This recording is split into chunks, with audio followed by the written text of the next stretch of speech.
The following speaker is somebody who has been at this for many, many moons now. He has a lamestream media background, having worked in print for many years. He is uniquely qualified because of that in a way, but also because of his experiences as a child with an open mind, learning about things like the Kennedy assassination and all these things that inspired him at some point in his trip down the rabbit hole to cover these items, to go beyond the mainstream narrative, to speak truth, to research conspiracies. And Jim Marrs now is at it with one of his most important books, in my opinion, Population Control: How Corporate Owners Are Killing Us. Although that title sounds scary, it is an extremely solution-oriented book, which is right up our alley. But at the same time, it remains steadfast in exposing the evildoers and how they're trying to come after us every single day. Ladies and gentlemen, please welcome Jim Marrs.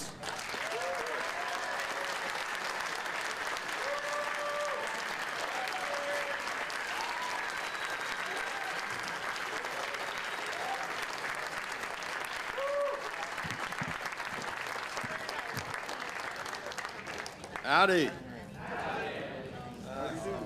do better than that. Howdy. There you go. All right. Oh yeah, you can read my disclaimer here if you're really happy with your. Check, check. Check, check. Okay. Hey, actually, I'm Scotch-Irish, but hey. There we go. This will be fun. That way I move around. Yeah, don't watch this if you're real satisfied with the way things are going, but I don't think you are. Okay, I got a long way to go, a short time to get there. So let me find out how we move this thing along. There we go. Population control.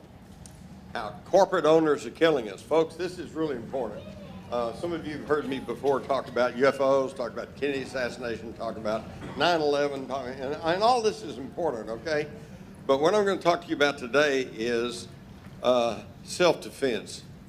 Okay, this goes beyond philosophies, goes beyond politics. There are people out there running these global corporations, and they want you dead. All right, and they're working towards it. So we need to figure out who's doing that and how. First off, as we know, and this isn't any big surprise, we're now the corporate world. Okay. And the corporations run everything. It's really kind of interesting because the very definition of fascism is the combination of state and corporate power, okay? In Nazi Germany and fascist Italy, the state gained control over the corporations, and it was that combination that resulted in fascism. In the United States today, we've kind of done the opposite. The corporations have gained control over the state. But the end result's the same, fascism. And we need to be aware of that. So, in 1952, corporations accounted for 32% of the federal tax revenues. By 2013, this was less than 10%. So what we have here actually is corporate welfare. You know, they are pushing this socialist state on us, and yet under socialism, you know, it's supposed to be power to the people. Everybody, you work, and you know you get receive for however much you put in, yada yada. But hey, today the money is all flowing upwards, and it's going into the pockets of the corporation. It's absolutely incredible. It used to be bad, now it's worse. And the main reason you never hear about all this is because there are now 5 major corporations that control everything you see and hear. And I'm not just talking about news. I'm talking about movies, records, billboards, book clubs, satellite, you name it. And it's all under tight control, and these corporations are in turn controlled by interlocking directorships and ownerships. So actually you have a small handful of people that can control everything you see and hear. This is why your neighbors just don't get it, okay? Because they watch TV. Now, to show you that that's not just some conspiracy theory, 2011, there was a study done by the Swiss Federal Institute of Technology, and they analyzed 43,000 multinational corporations. They found they were essentially controlled by 1,318 companies with interlocking ownerships, and these, in turn, were pretty much controlled by about 147 interlocking firms that collectively controlled more than 60% of total global revenues, okay? And these 147 interlocking firms then were pretty much under the control of 20 banks. All right, now this is the control. Now, as you can see, this is incredible concentrated control. One of my heroes that has remained on my hero list, even though he's imperfect, okay, is, of course, Thomas Jefferson.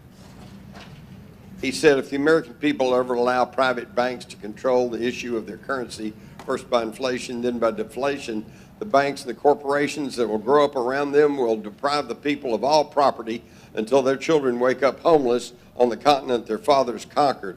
The issuing power should be taken from the private banks, restored to the people to whom it properly belongs. Amen, brother. That's exactly where the problem is. Yep. And this was Thomas Jefferson. This is way the heck back there, you know. And, of course, they fought the central bank all through the history of the United States. Finally, it was put to rest about 1830 by Andrew Jackson, who called those private bankers a den of thieves, okay? And it was since 1830 and up through until about 1913 that this country really prospered. And then in 1913, by hook and crook and by their own definition, a conspiracy, they ran in the Federal Reserve System on us, which is neither federal nor does it have any reserves, okay? And it is a collection of private banks, which in turn are owned by other banks, which in turn are owned by stockholders, many of whom are not even American citizens. Now, have you wondered why we're in such shape we are? In fact, if you'll think about it, let me quickly tell you not only the biggest conspiracy going on, but the proof of conspiracy. Right now, while we're all sitting here in this nice hotel enjoying the ambiance and the good food and the good companionship, we kind of know that we have the technological capability today, off the shelf, not just futuristic stuff. I mean, it's available right now. We could feed, clothe, house, and give probably basic medical care to every single living person on this planet. We know we've got the capability. But yet, even as we sit here, we don't like to think about this, but if you'll think about it, in the back of your mind, we know that right now, while we're sitting here, there are literally thousands, if not millions, of children starving to death on this planet. Why is it that way? I doubt anyone in this room wants it that way. I don't want it that way.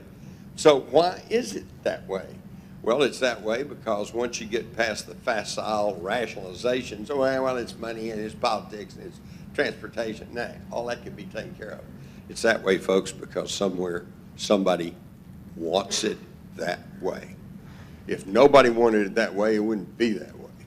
And I might extrapolate that on up to our situation here in the United States of America. We still have a very rich country. We are rich in minerals, we are rich in uranium, we're rich in gas and oil, we're rich in coal. We have all kinds of wealthy material goods here in this country. And we have a reasonably intelligent workforce that really wants to work. The average person they just simply would like to have a nice job, something they can feel good about, make enough money to get along and get their family along. That's it. We got the workforce, we've got the wealth. Why is this country in such dire financial straits? Why do we owe, by official counts, more than $20 trillion? And unofficially, it's probably a whole lot more than that because they're not counting that derivative bubble and all the other problems we have. Why is it that way? Well, again, because what I'll tell you is because somebody wants it that way. If nobody wanted it that way, it wouldn't be that way. Now, the way they handle this is various ways. Briefly, I'm going to hit quickly on this, but you need to look into the Financial Stability Board. This was originally the Financial Stability Committee of the Bank for International Settlements. And if you've read my book, The Rise of the Fourth Reich, you realize that the Bank of International Settlements, the BIS, was created by and for the Nazis and continued to operate all through World War II, hoarding money, passing money, dealing with money from all of the belligerent nations. The war didn't have anything to do with them. And in 2009, President Obama at G20 signed us up for this Financial Stability Board, which is supposed to be standardizing the finances of the world economy. So essentially what he did is our economic policy now in the United States is in the hands of the international bankers. And we're going to be in big trouble here because, as we've already seen beginning to happen in Greece, Ireland, a few other places, the banks are now still toppling, all right? But there's a big difference. In 2008, they managed to get TARP money, the tax money, your money, to prop up those failing banks. Well, then they passed Dodd-Frank, and everybody went, yay, because here's a law that says you cannot use tax money to prop up a failing bank. Sounded good on the surface. But what this means is that the banks, which are still continuing to fail, are now have to go and try to figure out where they're going to get money, and they're going to get it from unsecured loans. That means your checking account, your savings account, okay? And you have to understand, when you give your money to a bank, it's not your money anymore. Legally, technically, they say it now belongs to the bank.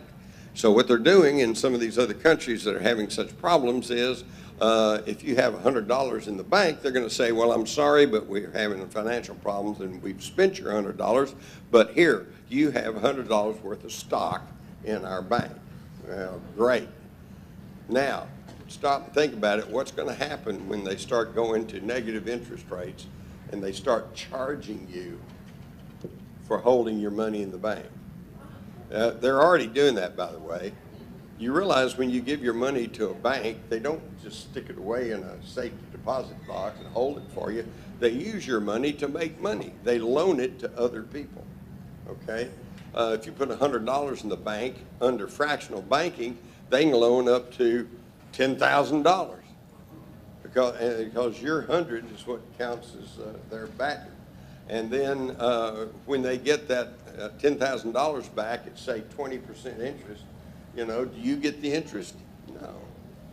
And this is why years ago, after I figured this out, I banked with a little small state bank there in Texas, and I know the people that are running it. And years ago, I told the bank president, I said, let me tell you something. I said, I understand your game. I said, I'm not wild about you making money off my money. I said, but you do offer this safe, and you know, you got guards, and you got, you know, this big building, and so I understand that you probably need to make something for taking care of my money. And I said, so if you're going to go out and make money on my money, I said, I don't like it, but I guess I can live with that. I said, but I'll be damned if I'm going to pay you for the privilege of earning money off my money. I said, so don't ever try to charge me some service charge. And they don't. Okay, and if everybody would go tell them the same thing, maybe we could cut down on some of this, but I don't have to tell you all. Think what happens. Every month you get your bank statement, there's always a little something else in there. Oh, usage, transfer fee, blah, blah, blah. They got 100 of them, okay? And this has just got to stop. Financial Stability Board. The other thing you have to watch out for is the Exchange Stabilization Fund. This is one you've never heard about, but it's a little known office of the Treasury that was actually began back in the 1930s during the Depression as a means of transferring gold between the United States and other countries. But it controls the New York Federal Reserve Bank, which dominates the Federal Reserve System. If the New York Federal Reserve says we're going to do this, everybody else follows in line. It also handles the CIA's black budget. Has been mixed up in everything from drug trafficking to Iran-Contra, and even by some accounts mixed up in the Kennedy assassination. It is the architect of the International Monetary Fund and the World Bank, the two leading institutions which are robbing us and taking our money. So now we see that it's money and it's power, and we now have the Patriot Act, the Military Commissions Act, National Defense Authorization Act. By the way, under the National Defense Authorization Act, that says the government can take control over our food, over gasoline, over transportation, over everything. One of the provisions is that the federal government can take control of all the water. Guess who, under this National Defense Authorization Act, guess who is in charge of all the water in this country except packaged, bottled corporate water? Of course, they sell and they don't have to take care of it. But if you have a well, or if you have a stream by your house, or if you're getting rain runoff off your roof and have a little barrel or whatever, guess who's in charge of all that? The Secretary of Defense. Whoa. Now, why? Yeah, let them come clean them out. It all comes back to the idea that the people who want to run the show think there's just too damn many of us. And this goes back to the eugenics program, which was begun back in the late 1800s. And interestingly enough, it didn't start in Germany. It started here in the United States. And this chart right here, you can see this chart was in 1939. And the majority of the states, all the states with the cross-hatching, these are states that had sterilization laws on the book.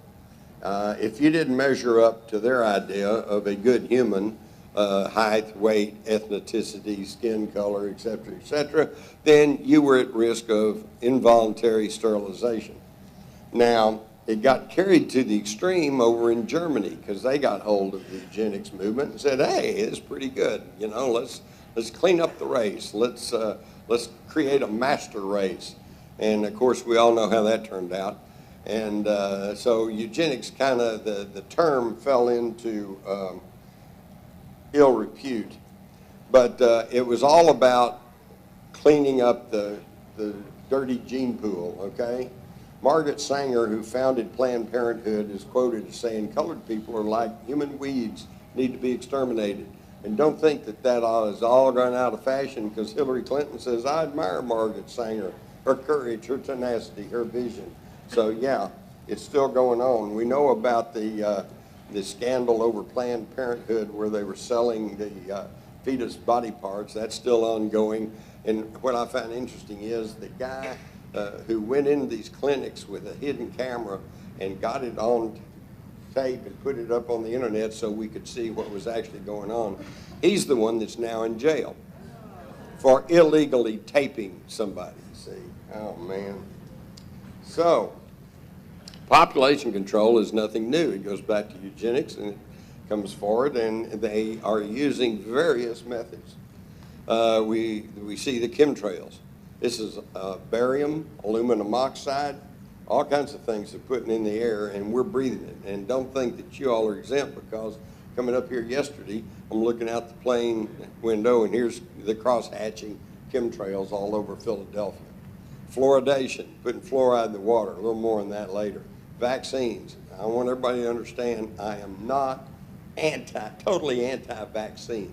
I think vaccines can be very helpful, but I think it's gotten out of hand, and we need to demand more accountability for what they're putting in the vaccines. We know they're putting mercury in there, and when they're putting aluminum, and it's causing a problem. Some of you are probably aware of the little hoorah over that the film that Robert De Niro was forced to cancel at a film festival. Well, good for Robert. He finally got some cojones, and now he was on a national talk show, and he said, you know, I shouldn't have done that. There's question. We should have open dialogue and open discourse on the idea of vaccinations, and he encouraged everybody to go see that movie. He said what? He said he was going to release it on YouTube. Oh, cool. He said he's going to release it on YouTube. Well, everybody watch it. And also, you'll read all of this in my new book, Population Control. There was a Dr. Thompson who worked for the CDC and was involved for several years with their studies on the connection between autism and the vaccines. And he said, yes, I feel bad because we covered it all up. So this is really terrible. It all comes back to the idea that there's too many people, you know.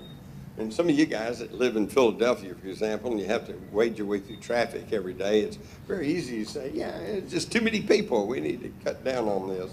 And of course, we've got the Georgia Guidestones where the very first admonition is maintain humanity under 500 million in perpetual balance with nature. Oh, doesn't that sound warm and fuzzy?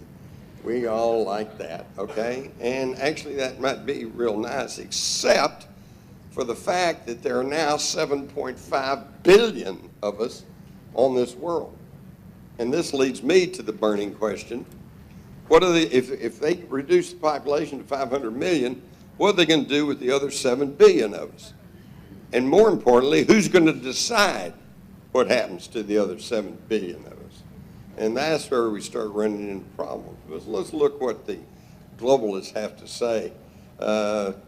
Jacques Cousteau says, reduce the population by encouraging abortion and sterilization. He's all for it.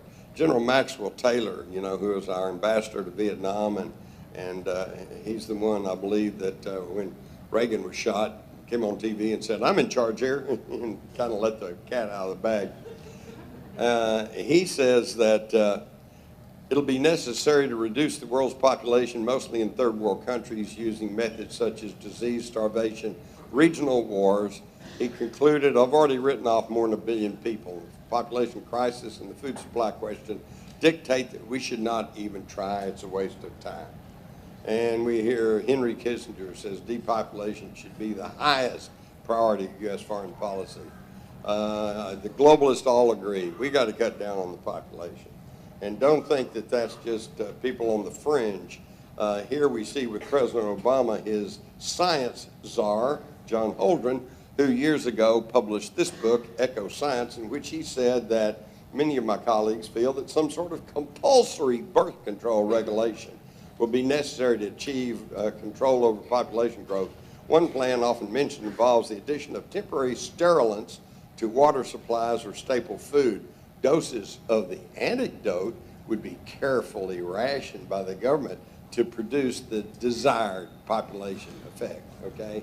So if you know somebody or you got a lot of money or whatever, then see, you might get the antidote. It's absolutely incredible. Now, Prince Philip is a good example. He's the consummate globalist. Member of the royal family. He goes to the Bilderberg meetings, you know, and he says human population growth is probably the single most serious long-term threat to survival. If it isn't controlled voluntarily, it will be controlled involuntarily by an increase in disease, starvation, and war. And just to show you how serious he is, at another point he says, in the event that I am reincarnated, I'd like to return as a deadly virus in order to contribute something to solve overpopulation. See, it'd really be funny, except he wants you dead. He doesn't want you alive. So, global depopulation through eugenics, fluoride, vaccines, GMOs, war, drugs, arms. This is exactly what the problem is. Now, my question is, and I question this, is there really an overpopulation problem? Well, all I would do is challenge each and every one of you, come drive from Dallas to El Paso.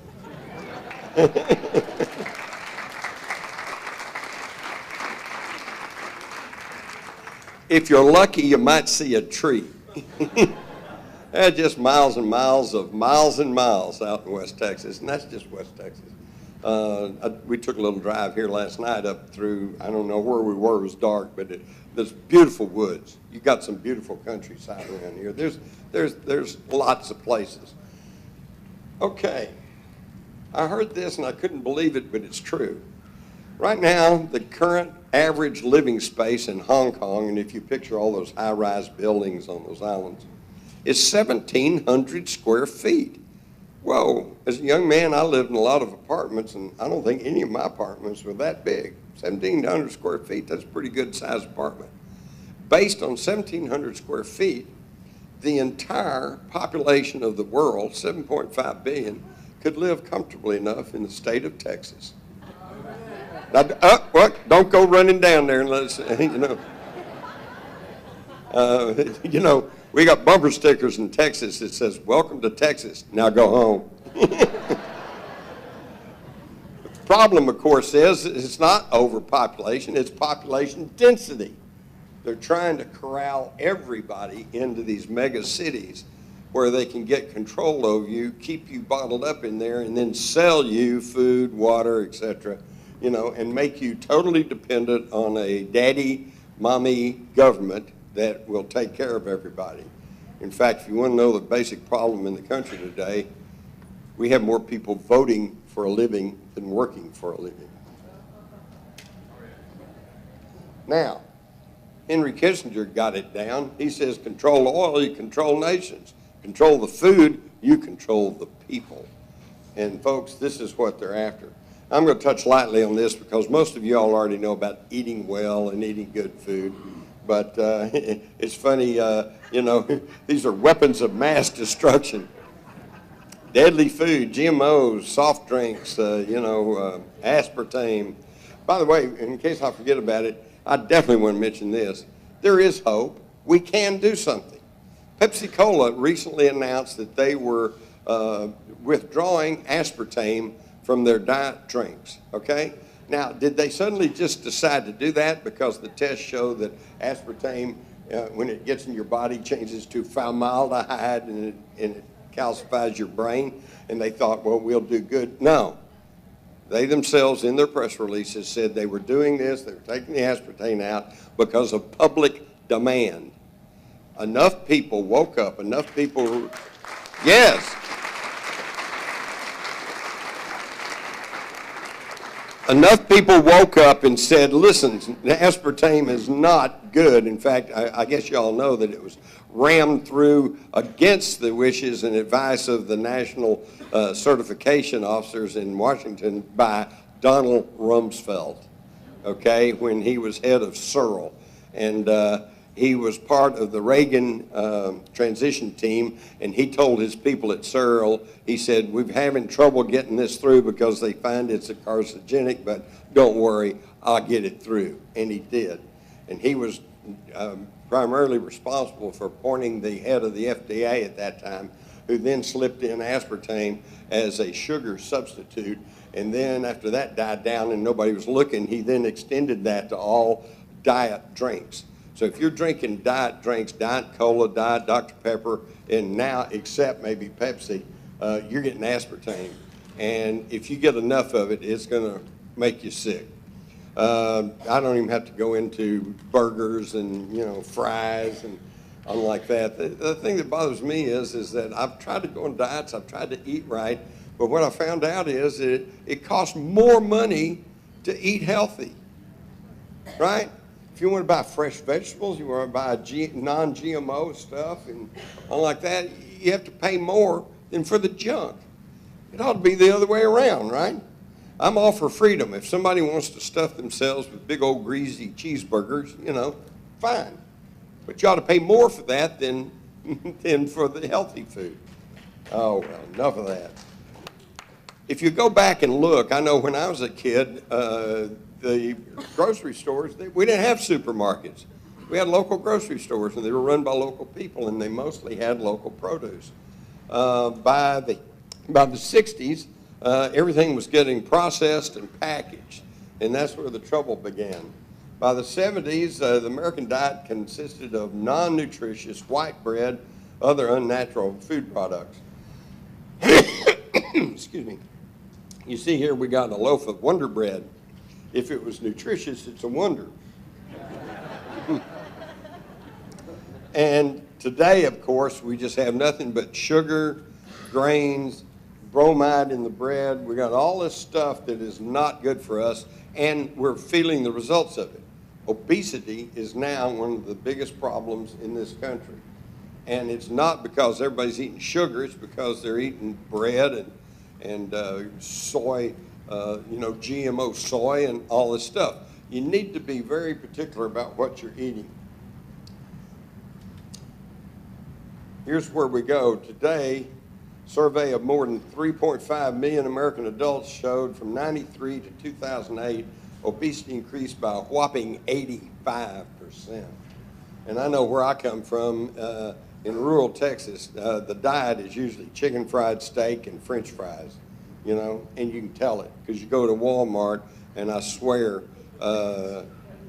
3 out of every 5 women are obese. I mean, really obese. And unfortunately, see, they just don't know any different because they watch TV and they're sold this whole bill of goods. In fact, here we go. At the current rates, by 2020, half the population will be obese. And I love this illustration because here you see the old 57 Chevrolet and the future as was pictured in 1950s, and then you see the reality. Overweight, shopping at Walmart with the chemtrails overhead. All right, so what do you do about it? You eat organic food, that's what you do, and you eat grass-fed beef, if you're gonna have beef. Start growing your own vegetables. We have some of these little grow boxes, plus we have the, what do they call it, the 4 square foot garden thing, you know, that my wife works on. We get a lot of fresh stuff, fresh peppers and fresh tomatoes and chive and all kinds of good stuff. Grow it yourself. You can do it. And you say, well, I live in an apartment. That's all right. Get your grow box, put it in the window. Or go up on the roof, put something up there. And you'll be glad you did. Number one, it's very relaxing. It kind of gets you next to nature. And if things go bad, you got something to eat. Quickly, I want to talk about the God Syndicate. This is one of the problems we have. Guns, oil, and drugs.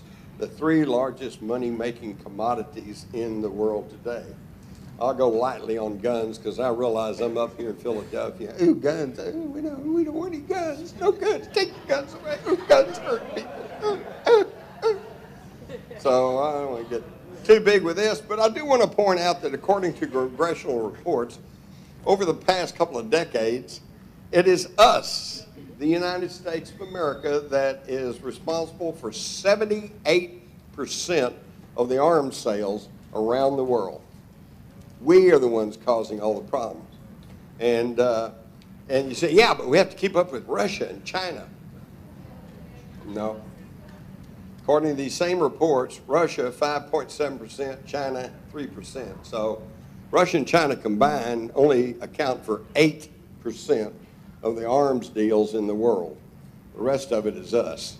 And I'm not going to go too far into this, except now you understand what's going on here, and you'll understand that terrible incident in Benghazi where our ambassador was killed, because I'll tell you the truth of that matter is, and the reason they stonewall and they don't want to bring it out is because Ambassador Stevens stumbled across the fact that direct commercial sales, an entity within the Pentagon that allows private companies to sell arms all around the world, was allowing them to sell all these Stinger missiles to the Syrian rebels, most of whom were Al-Qaeda, and the rest were ISIS. And we're arming these very people that we claim we're supposed to be in war against. He learned about this. He would have blown the whistle on it, so they had to arrange an attack, and he and his Marine Guards got killed. And the military, who was all poised to send in rescue teams, was told to stand down, and that came from the highest levels of the U.S. government, mainly Hillary Clinton as Secretary of State, and Obama, of course.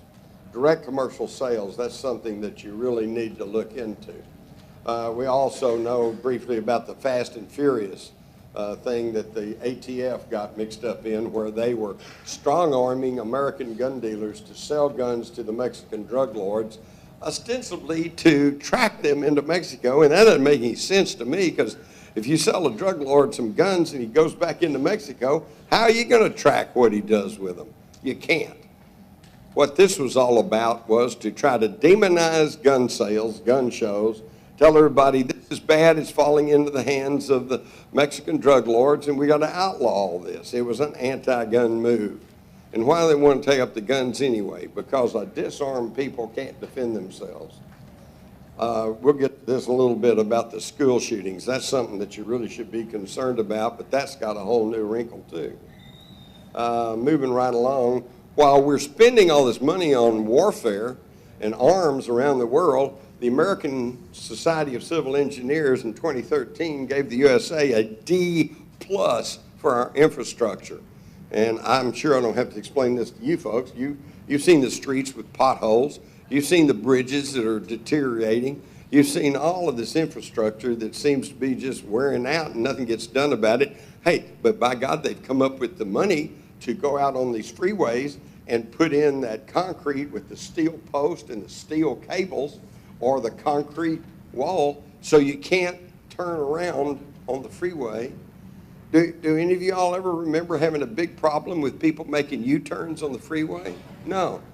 You know what this is? They're getting ready to lock down the cities. And when you see that coming, you say, I got to get out. You'll start heading out, and then you'll see the police checkpoint up ahead, and you'll go, oops, I don't want to run into that. You can't turn around. You're going to be trapped. So they got money for that. They got money for those ubiquitous cameras that are spying on you 24/7, but we haven't got money to fix the bridge, the road. It's really ridiculous. And so what's really funny is despite having less than 5% of the world's population, we've got roughly 35 to 50% of the world's civilian-owned guns. That's why they've got to destroy America, okay? We have a tradition of individual freedom and liberty. We have a Constitution, a Bill of Rights, which gives us the legal foundation for that individual freedom and liberty, and we got guns. So we can actually stand up for our individual liberty, but they're working on that, aren't they? They really want to take it away. Real quick, I just want you to notice this. Pennsylvania in 2012, 470 gun deaths. New York, 774. The whole state of California had 1304. And these are all states with very, very strict, harsh anti-gun laws. Well, let's look at Alabama. They don't have harsh gun laws. They had one gun death. Believe me, folks, if you want to be safe, pack a gun.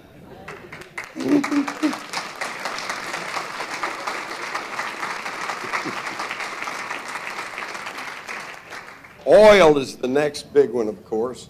And what we've heard is this Marion King Hubert, who back in the 50s said, well, we're at peak oil. We're running out. Oh, my God. And that's why the prices went sky high.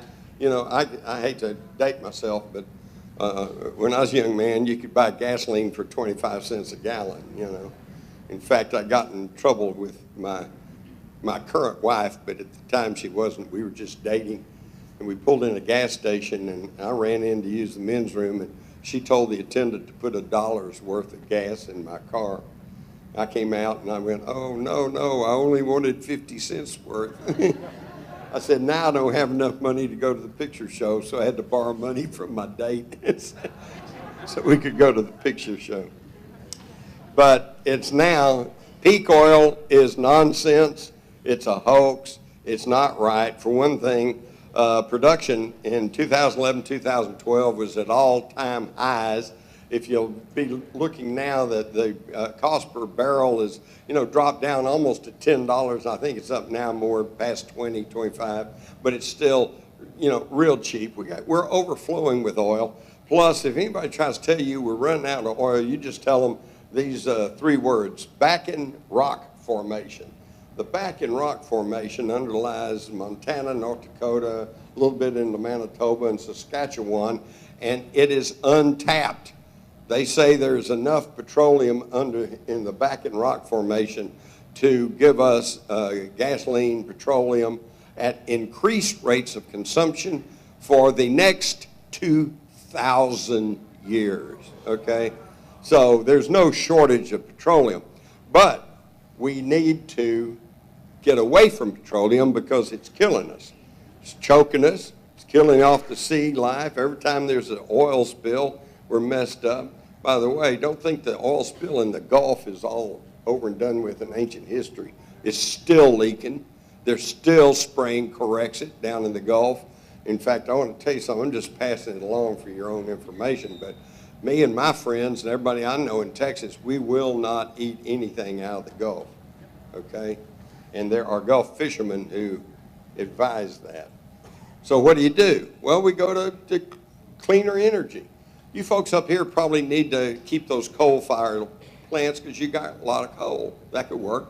But see, they talk about a national energy policy. We don't need or want a national energy policy.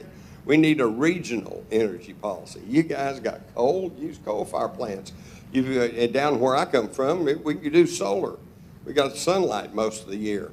And when the sun's not out, then it's kind of stormy and the wind's blowing. So if we have some wind turbines, we could do that too. It's all there. In fact, Tesla, which a lot of you all are familiar with, you know, he showed that we can just be drawing energy out of the earth. One thing bothers me, and I'll get to this a little bit about the drought conditions in California, and they're going, oh my God, how are we going to get water?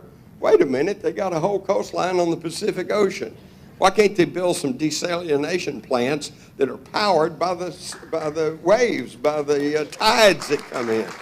You know, there you go. See, there are ways of doing these things, but you know, here's the problem. Years ago, I was talking to a energy expert, and I had gotten real big on solar power. I said, well, you know, how about solar power? We can get power from the sun. He went, oh, well, he said, that sounds real good, but that's 20 years in the future.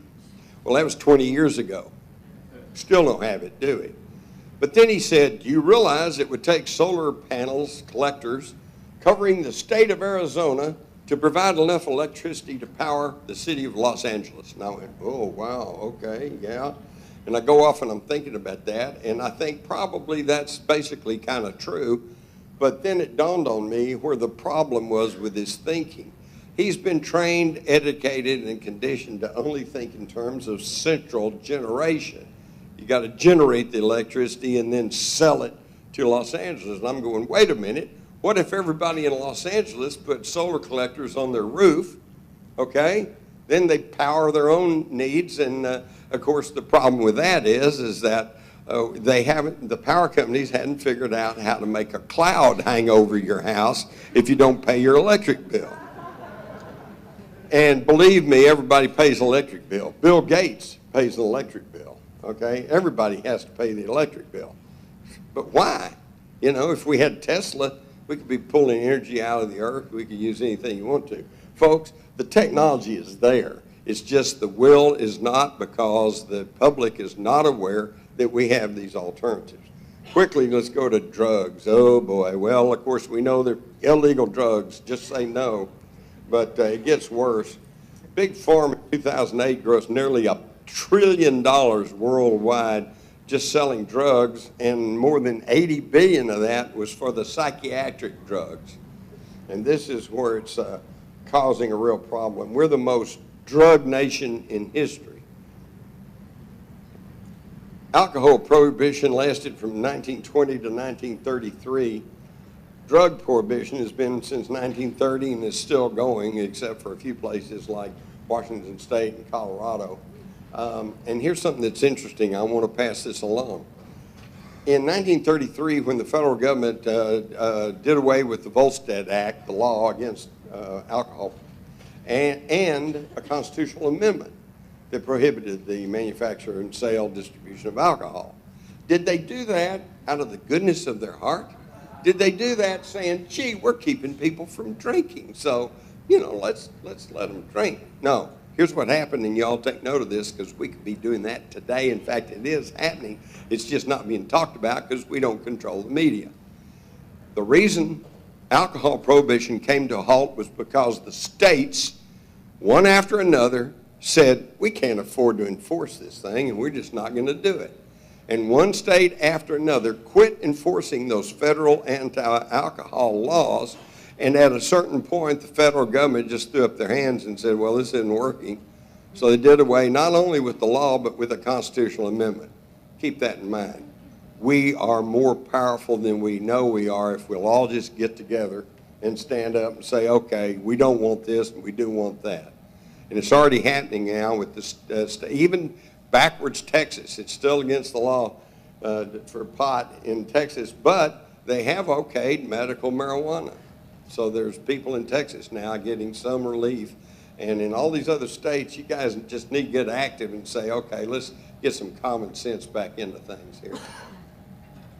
In fact, there's even a law enforcement against prohibition. There is and these are law enforcement guys, and they realize the futility and the idiocy of trying to outlaw marijuana. At the University of Madrid, also at the University of London, they've done studies to show that the tetrahydrocannabinol, or THC, which is the active ingredient in marijuana, can actually cure cancer. Whoa, now wait a minute. We got people dying right and left of cancer, and yet the cure is illegal? Come on, folks, what's wrong with this picture? One of the reasons that they want to keep it all illegal is that have made a whole industry out of the prison systems, okay? We have more people imprisoned in the United States than in all the Western European nations combined. And that's because we've turned them over to private companies, and their whole thing is they get paid so much for a living body in a cell. So do you think they have any incentive for trying to rehabilitate somebody, put them back on the street? No. Now, there's those that are even calling the AMA, the American Murder Association.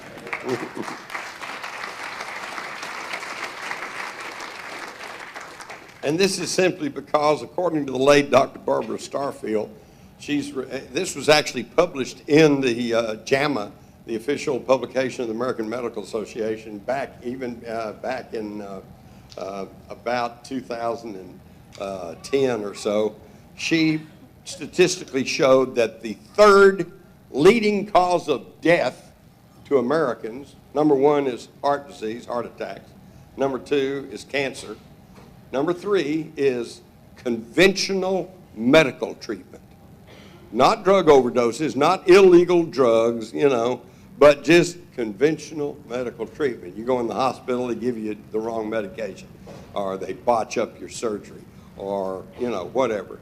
There have been doctors who've been caught diagnosing their patients as cancer patients, putting them on chemotherapy when they did not even have cancer, okay? And yet, so the American medical establishment has gotten totally out of control. They have bought into their own propaganda that they are next to God, and you're not supposed to question them.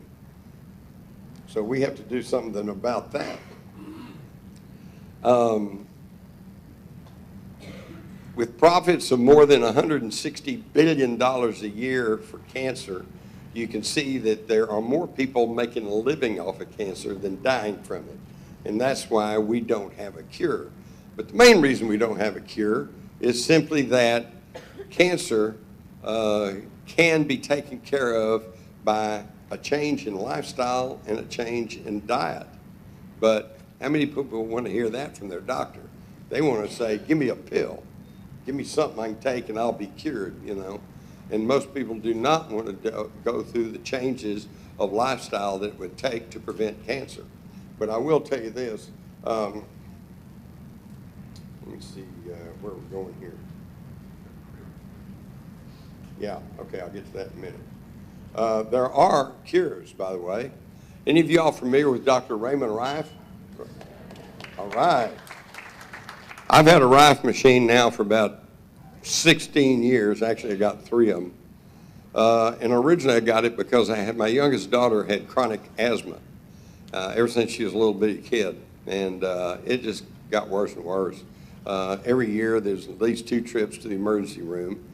We had to have those nebulizers to keep her breathing.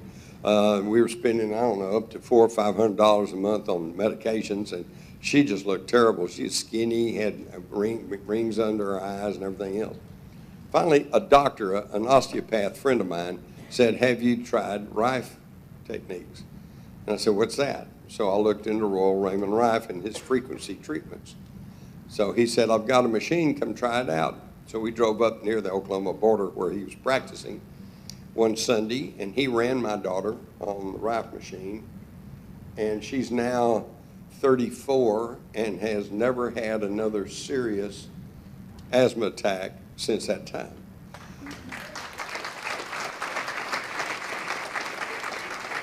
She still carries one of those little, I call them breathers, whatever they call them, inhaler, thank you.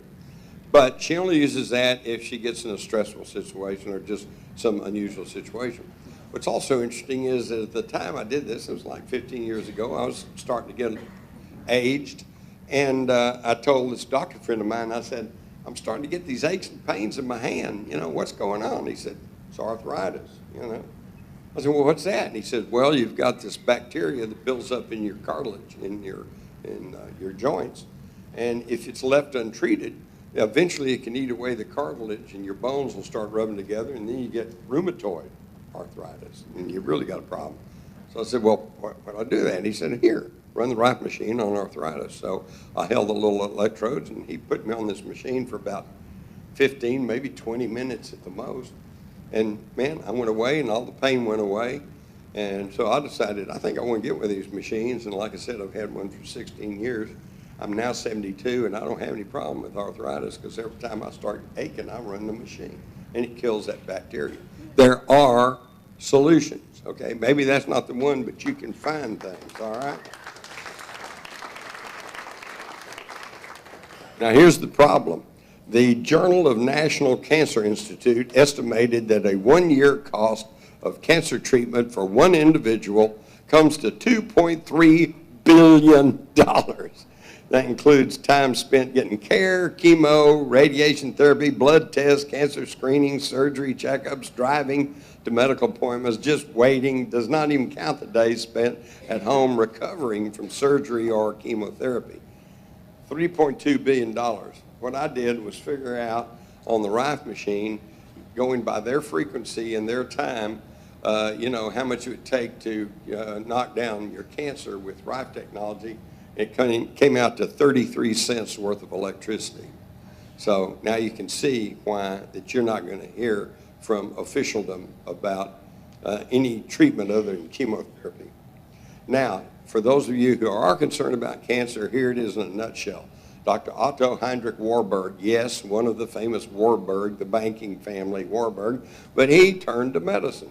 And in 1923, he received the Nobel Prize. He came up and decided that there are two conditions, okay? Cancerous tissues thrive in an acidic environment. Acidic means sugar, and sugar doesn't necessarily mean cane sugar. You know, bread changes to sugar in your system. So if you're eating a lot of pasta, a lot of bread, and a lot of things that causes your system to become acidic, the cancer cells can grow. If you keep your body alkaline, he found that cancer cells cannot grow in an alkaline environment. So any of you who are concerned about cancer, whether you have it or you're afraid you might get it, just start working to keep your body alkaline, and you shouldn't have any problem. But again, with $3.2 billion in the thing, they're not going to tell you about that. Well, let's move right along, other than I love this cartoon here. It says FDA-approved drug, and then on the side it says, warning, contains FDA-approved drug.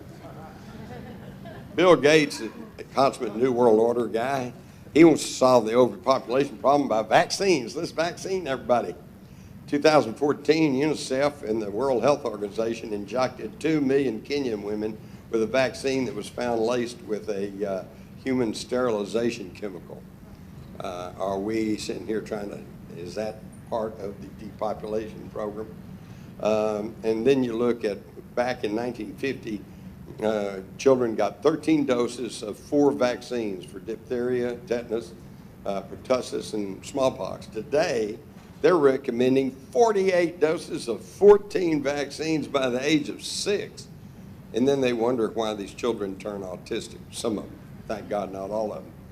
But we need to start looking much more seriously at vaccines.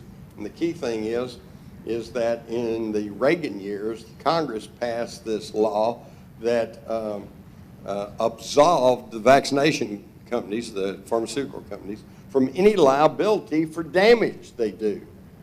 But they did set up a government vaccine conditioning system, a payback system, and since that time, up till today, they have now paid out over $3 billion to families who have shown that their children were damaged by vaccines.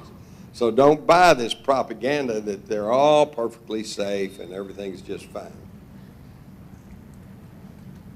In the UK here recently, they just paid out $90 million to 800 families of children who were harmed by the swine flu vaccine. Okay, here's a little bit of what's involved in these vaccines, and sometimes it's not even the vaccine. It's the thimerosal, it's the formaldehyde, it's the aluminum in there. So, you know, we've got to get some of this stuff out of there. Moving right along, I will point out that here's the problem. This is Dr. Julie Gerberding, and during the Bush administration, George W., she was head of the CDC, and of course, extolling the virtues of vaccine. Be sure and get your vaccine. And then soon as Bush was out of office, she resigned to become president of Merck Pharmaceuticals' vaccine division. Now, you know, I'm not even prepared to say whether there was actual conflict of interest here, but it sure looks like it, doesn't it? And we need to get away from that. By the way, well, but the experts tell us that vaccines are perfectly safe. Well, some of you may remember when doctors were telling us smoke cigarettes, they're good for you, right? So just because some expert tells you something, don't listen to it. If there's one thing we do need to be concerned about, it's the school shootings. But I want to tell you something. I grew up in Texas, and I'm going to tell you a little secret. We took guns to school. I had friends with pickup trucks with rifles, shotgun in the back. They go hunting after school or before school. I remember I even one time took a rifle to school because I said, hey, look, my new rifle. And I'm going to show it off to all my friends, you know. So we had guns and we took them to school. Nobody shot anybody, okay? It's not the guns, regardless of what the control media tells you. It's the drugs.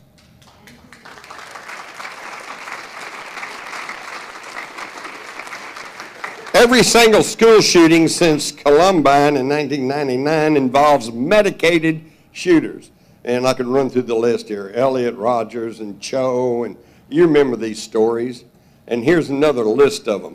Every one of them, they're either on psychotropic drugs or they're coming off of psychotropic drugs, which apparently is even worse than going on them.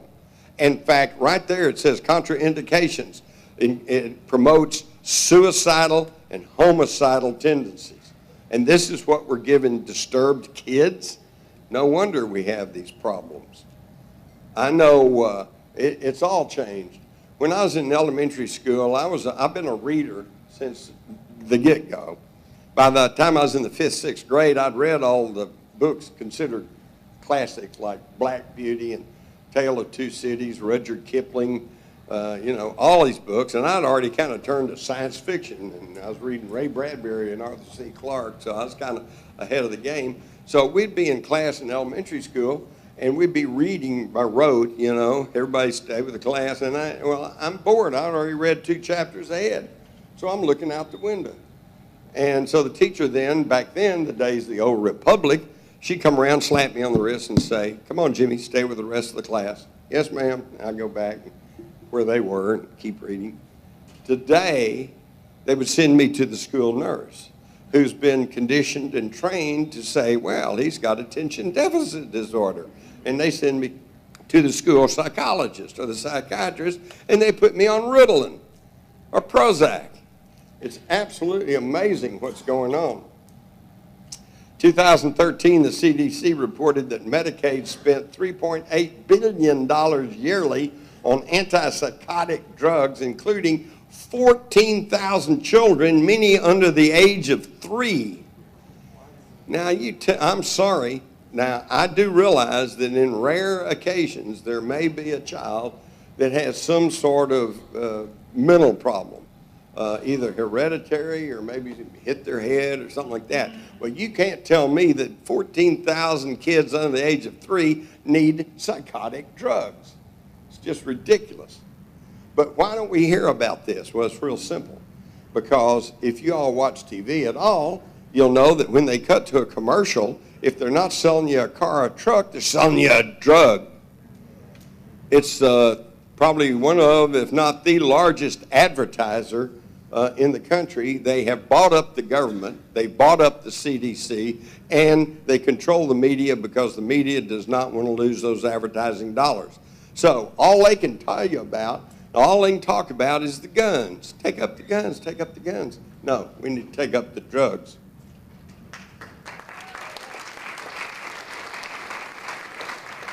And what's even worse is, being an Army veteran myself, is look what these drugs have done to our men and women in uniform. Nobody has a greater respect than me for any man or woman that goes off to serve in the armed services and protect this country. But they are being grossly abused, starting with being sent to fight unnecessary wars, okay, just for the benefit of the corporations. And then when they do put their life on the line and they get damaged, they get wounded, they get traumatized, what kind of help they get? They don't get any. Remember the VA scandal? They're waiting months and months and months. A lot of them died before they could even get any treatment. Now, wait a minute. That's not right. If we expect people to go and lay their life on the line for this country, the least the country can do is try to give them some decent help and fit them back into society. And yet, over the past several years, the leading cause of death in the U.S. military is not gunfire or warfare, it's suicide. Now that's really incredible. And when you go and look, it's because of the psychotropic drugs. You've got to start working on this. Hurrying on through here. Deadly water. The head of Dow Chemical, Andrew Laveris, says water is the oil of the 21st century. And this is true. When I was growing up, somebody said, where's the, when I worked in a grocery store. If somebody came in and said, where's the water? I'd point them to the drinking fountain, right? And if that wasn't working, I'd say, well, go outside and turn on the hose. I mean, we had water. Nobody thought about water. And then all of a sudden, I watched it all happen. All of a sudden, there's a few little sailing of bottled water, and it'd be just one little small shelf. And now, you go in the supermarkets, you got an entire aisle of bottled water. And some of that, by the way, is very questionable. Some of the bottled water, you have to be very careful with it, because some of it, they're simply bottling up tap water. And if you're going to drink that, why pay for it when you get it out of the tap? It's really incredible. So, what's the deal? Well, if you can control people by controlling the food, just think how you control people if you control the water. Because we can go several days, maybe a week or so without food, be real hungry, but we can get along. But if you don't have water after 2 or 3 days, you're just going to be dead. Water is incredibly important. And not only that, but the EPA has found that a whole third of our nation's water supplies are contaminated with at least 18 hazardous contaminants. And why is that? Well, they're trying to get us to drink bottled water. We know that last year, Governor Jerry Brown ordered mandatory water use reduction in California, and I was feeling really bad for him until I went out there last summer, and I went to Palm Springs, and a friend of mine took me to one of their 125 golf courses in Palm Springs, and here was a beautiful course, and the sprinklers, they're all springing, and everything looks great. And then I find out there's 125 of them, and I go, wait a minute, they've built 125 golf courses in the middle of the desert, and then they wonder why they have no water? Come on, folks, surely we can do better than this. Here's some Sweeney's sodium fluoride from the 1930s. Insecticide is effective against cockroaches, water bugs, and lice on poultry. But careful, it's poison. And they're putting it in your water supply. And why is that? Well, because they have found out that fluoride is a neurotoxic chemical that, when added to drinking water, interrupts the basic function of the nerve cells in the brain, causing docile, submissive behavior and IQ devastation. Charles Perkins came back from Germany after the war, and he said that German chemists worked out a very ingenious and far-reaching plan adopted by the German General Staff to control the population of any given area through mass medication of drinking water supply. In this scheme of mass control, sodium fluoride occupied a prominent place. The Nazis figured out that if you put just a little bit of this poison into the drinking water, that it numbs you down, dulls you down, makes you submissive, passive, non-resistant. So they put it in the water of the concentration camps. When the Soviets came in, overran Germany, they picked up on this and they did the same thing for the gulags, okay?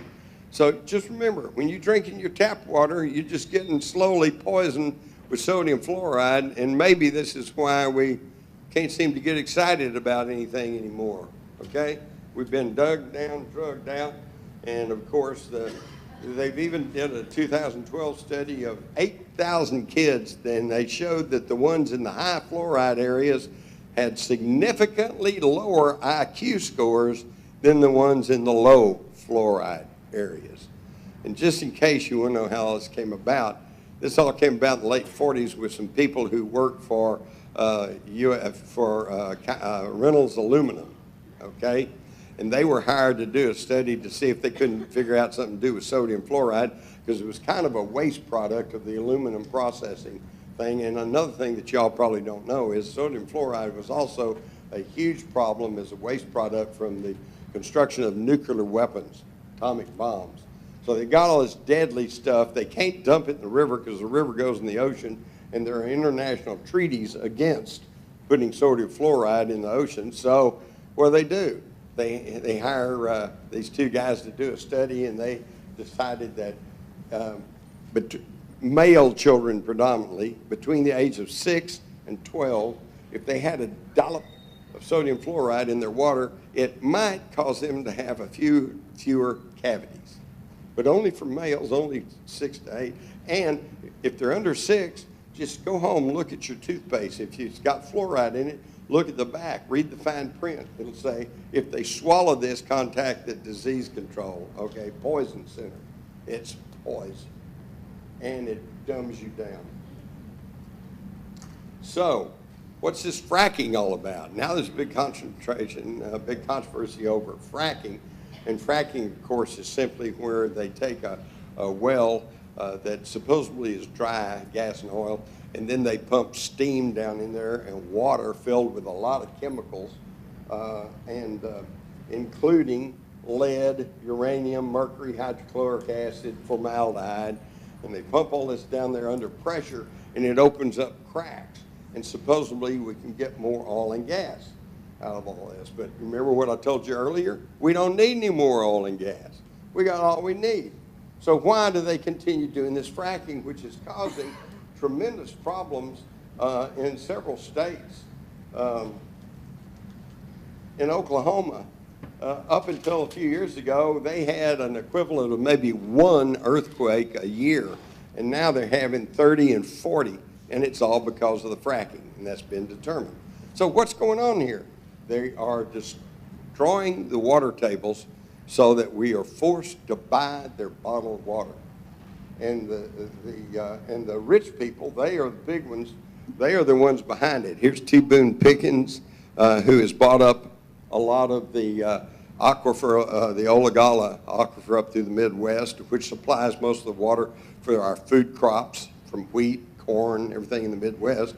Warren Buffett, who we know is another big investor, he's been heavily invested in water technology that produces treatments and filtering membranes. But here's the one that got me. A couple of years ago or so, there was an item in the mainstream media that the Bushes had bought something like almost 300,000 acres in Paraguay. Well, you know, knowing the Bushes family's background into the Nazis, and you know, the patriarch Prescott Bush was actually stripped of his holdings in Union Banking Corporation in late 1942 by the U.S. government as being nothing but a financial front man for Hitler and the Nazis. So when I heard that they had bought all this land down in Paraguay, I just kind of figured, well, I guess they're going to flee and go down there and hide out and maybe set up a housing development, probably call it Borman Acres.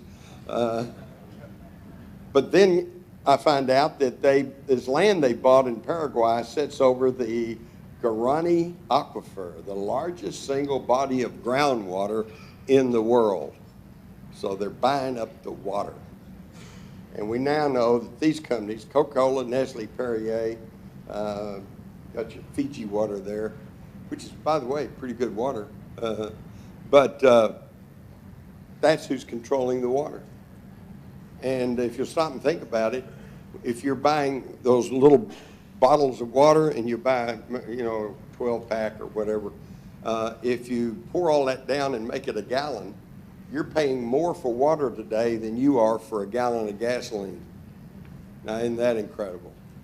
I bet you I had a hard time convincing you that that's the case when you all were little kids drinking out of the garden hose. We know about air pollution, and so I'll skip through this pretty easily, but they need to be doing something about pollution. It's just killing us. Here is the British School of Beijing's inflatable dome. Beijing has such air quality problems that they had to build this plastic dome so the kids at the British school could actually play, have exercise and play sports. The EPA's head, Gina McCarthy, says that 1 in 10 American kids now suffer from asthma. I know when I was a kid, I don't even recall anybody with asthma. And now I know my granddaughter's friends come home from school, and I swear every 2 or 3 of them have those inhalers. And of course, by the way, I won't go into this because it's pretty scary, but the Fukushima is still spewing radiation. And the Pacific is almost dead, but they're not telling you about that because that's scary. And they want you to keep voting. How that's going to end, I don't know. It's been estimated this could be a extinction level event eventually, but I guess we'll just have to wait and find out. As you can see here, the currents are now blowing all that radiation across the Pacific and into the United States. Former Prime Minister in Japan, Naoto Kan, says it's impossible to totally prevent any kind of accident or disaster happening. I've come to change my position. The only way to do this is to totally get rid of nuclear power plants. And that's really the truth.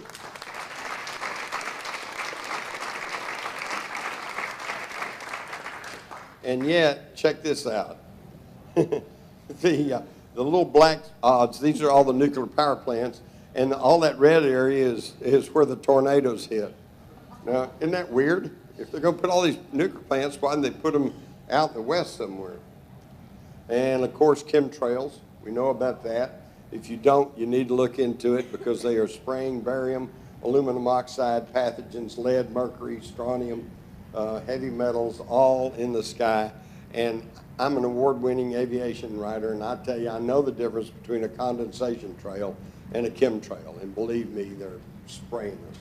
I mean, look at this. Is that natural? I ask you. Or better yet, think of the days when you have seen a clear blue sky. Does that mean nobody's flying? No, come on. In fact, just for your edification, here's the difference. Contrail streams out behind the airplane. It's ice crystals condensing in the upper atmosphere, and it will disappear pretty quick and evaporate into the air. The chemtrail goes from horizon to horizon, will not dissipate, spreads out into a thin, milky haze, and settles over the countryside. Here we can see same plane, and they cut on their spraying, and then they cut it off. If that's just engine exhaust, let me tell you something. You don't have to be an award-winning aviation writer to know you don't cut off your engines in mid-flight. So it's geoengineering, and this is something that we have to worry about. And now, when you combine the aluminum and oxide of the chemtrails added to the fluoride in the water, it enhances both, and it helps in absorption in the human body. So this is what's happening to us. We all know, too, that there's problems with extremely low frequency radiation, RF radiation, and we've got to teach our kids to be very, very prudent with the cell phones, because basically you're holding a radio transmitter receiver up to your head, and it's actually been shown. Look at the difference between the heat of this person and before and then after using a cell phone. You do this for a while, you're going to have a real problem. This poor guy. I hope he's not looking forward to having babies. We also realize TV is mind control. If you want to really kind of get your head together and start figuring out what's really going on, here's the deal. Turn off your TV, okay? Leave it off for about... Leave it off for about 2 weeks and you're going to find out two important things. Number one, you're not going to miss anything important. If your city is nuked or World War III starts, you'll know about it, okay? You're not going to miss anything. Number two, you're going to suddenly probably feel better because you're not bombarded daily 24/7 with this bad news and bad things and ISIS and, you know, murders and rapes and robberies and, you know, and you'll start to feel better about yourself and about life, you know, and you'll find out that you're able to think for yourself instead of whatever the TV is conditioning you to. We also, of course, have a problem with education because you take bright, young, curious kids and you send them to school and pretty soon they're dragging home and you say, "What you do in school today?" "Oh, nothing." You know, and pretty soon they're dulled down, they're drugged out, and they are conditioned and turned into little robots, you know. So we have to be very careful about this. And that's because John D. Rockefeller, who founded the General Education Board, which became the National Education Society, was quoted as saying, "I don't want a nation of thinkers, I want a nation of workers." And that's what we're training these kids for right now, plus being good inmates. When I went to school, you just went to school. Now you have to go through metal detectors. And you have cops roaming the halls. And you have teachers ordering everybody around. In elementary school, you have to get in the line, put your hand on each other's shoulder, and walk to the bathroom or walk to, you know, we're teaching them to be prisoners. Is that what we really want? And look at this. This one blows me away. Here's the express line, you know, 15 item limit, and 15 is this many. Oh my God. And it gets worse. In my book, The $1 Trillion Conspiracy, I had this editor in New York who was questioning me on everything, and some of it was driving me nuts. It's like, what's wrong with this guy? And I finally got talking with him. He was 23 years old. 23 years old, and he's editing my book, okay? And I'm getting queries, I swear to God, I'm getting queries like this. "What's a bank run?" He didn't know. The worst one was I had written something about some of these banks that were getting the TARP money, the tax money, that were not even in trouble. And I said, this bank, so I named the bank, I said, this bank got TARP money even though it was solvent. I get a query from this 23-year-old kid. He says, "What do you mean by solvent?" I had to call him up and say, "Look, if we go to lunch and I tell you I can't pay for my lunch because I'm insolvent, do you know what that means?" And he went, "Oh, yeah, sure." I said, "Well, then guess what solvent means?" Just incredible. And, of course, now we're into the police state. It used to be, you know, the boys in blue. I was always taught if you get in trouble, go find a kindly policeman. He'll help you out. And then I've seen that change over my entire life. And when my little girls were little and we're driving around the car, it'd be, "Look out, Dad, there's a cop." You know, when did we get to this? The cop should be on our side. In fact, if you think about this, to me, 3 of the most important jobs in society is a police officer, a teacher, and a journalist.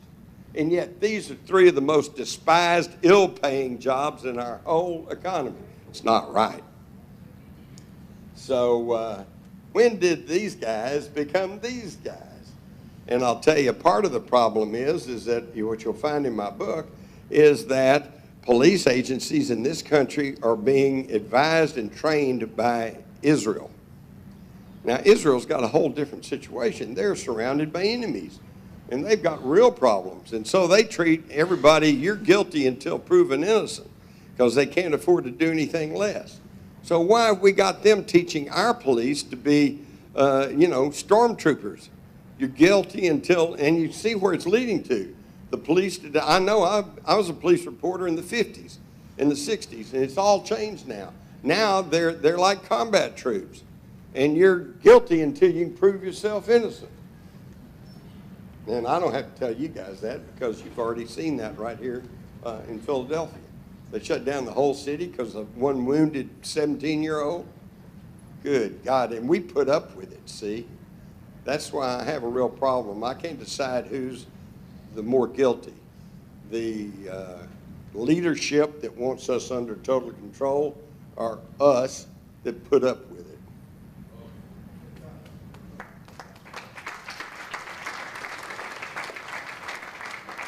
Under constant surveillance, they say by the year 2020, there's going to be 30,000 drones in the air. Isn't that going to be fun? You go try to take out the garbage and somebody's spying at you. Briefly, now we know all this. This used to be conspiracy theory, and now, thanks to Edward Snowden, we know that it's conspiracy fact. Now, of course, there are those who want to try to get Snowden back here and try him and hang him as a traitor. Personally, I think he's a hero. All right?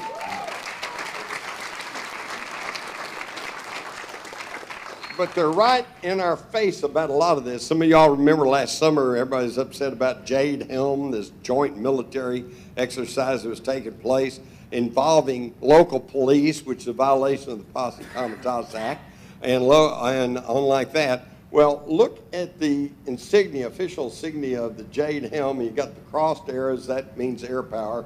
You got the sword, which is ground power. And look right in the middle, there's this little white blob thing and nobody paid much attention to. And you see what it is. It's a wooden clog, a wooden shoe.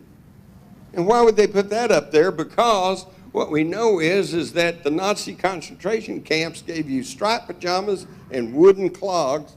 Why? So they could hear you coming and you can't run very fast and you're not going to get away. Now, why would they put that on a 2015 U.S. military exercise?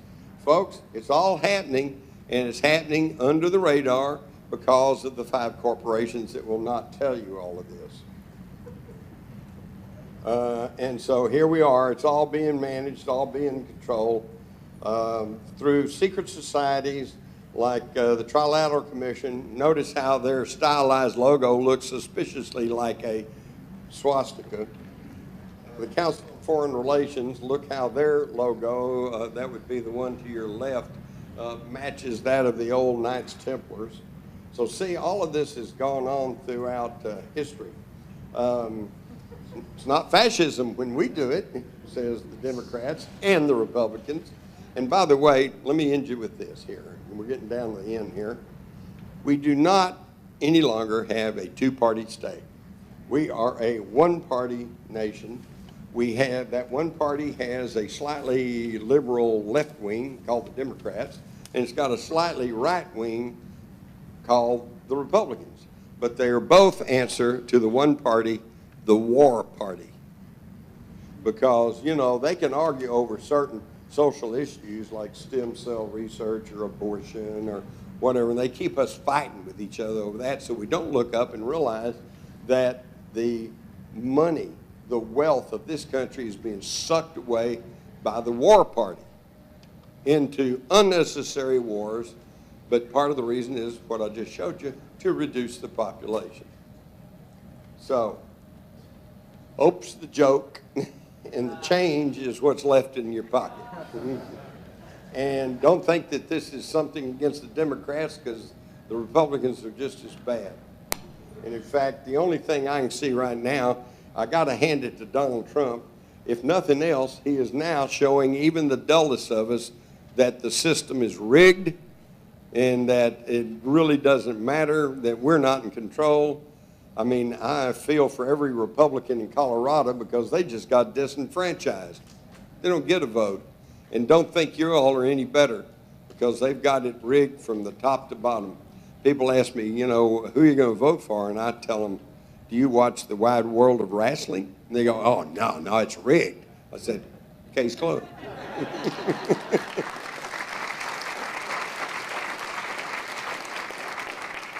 So, in ending up, I thank you for your time. I hope y'all paid some attention. I got a handful of books left if you want to get those. But you need to start asking yourself, are you going to be working for freedom or are you going to be supporting the police state? And lastly, I'll just put it this way. I can explain it to you, but I can't understand it for you. Buy my book. Thank you.